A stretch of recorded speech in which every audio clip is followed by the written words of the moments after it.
Hey guys, it's Jeremy from 78 Productions. I want to talk to you guys about using social media guidelines and policies.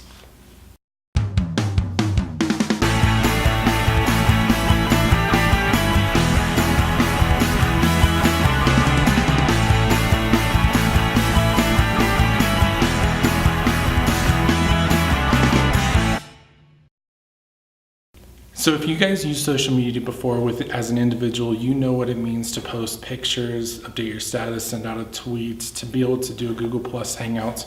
There's a lot of great features about social media and being able to network with other people. But if you use social media as a corporation, a ministry, an organization, there's actually different rules that you need to be able to apply to what you're doing. And a social media guidelines or policy is great to be able to establish something that's formal for all these different situations. One instance that would be great for a guideline or policy is what happens whenever someone is negative on your account. And so as an individual, you can post stuff, you can respond to people, but what about as a brand? You are not liable as a person with this brand, and so you need to understand that you need to speak with one voice from this brand. And so what happens if someone comes onto your corporation's Facebook page and says something slanderous about you, or maybe they come on and they're self-promoting and have nothing to do with your company? Do you delete something like that?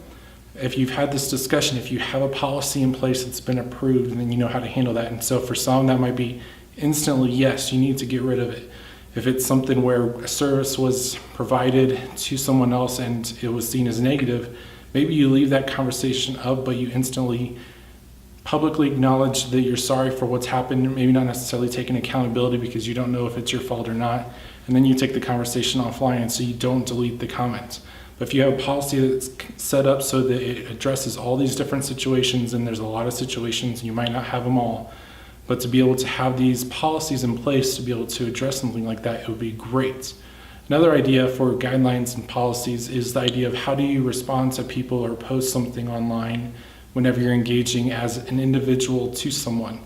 And this idea of being able to know who is responding is very important. If you have several different people with access to a single Twitter account, a Facebook account, and you reply to somebody, what happens if maybe you can include your initials in on the actual conversation? So you write your reply and then have a little thing at the end with JS, that's my initials for it.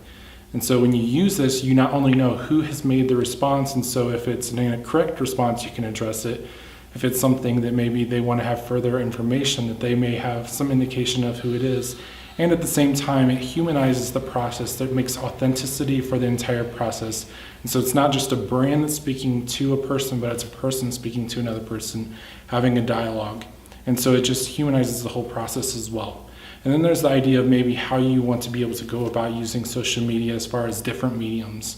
And so you say we're going to be completely invested with Instagram images and the hashtags that we're using, but we're not going to be using stuff on Vimeo. And so you make this distinction about this is how we're going to do whatever it is that we need to do. From a ministry standpoint, and we work with youth ministry here, the idea of having conversations within policy and guidelines of images are always best to use, but make sure you have a photo release from the people that you're having. Prevent any kind of cyberbullying whenever someone comes onto your account and makes a negative comment, not about you, the brand, but about some of the teenagers in your images. To have a policy or guideline that instantly that will be responded with, the comment will be deleted, and if further action needs to happen, then it needs to happen. To be able to have a line of who is responsible for what, and to recognize that some kind of immediate action needs to take place. So I would encourage you guys to have your own social media guidelines and policies. Again, if you guys want, we have attached to this blog post our own social media guidelines that you can also use as well. So we'd love for you guys to be able to engage with that. If you want to get more access to more freebies, including the social media guidelines, please sign up for our newsletter.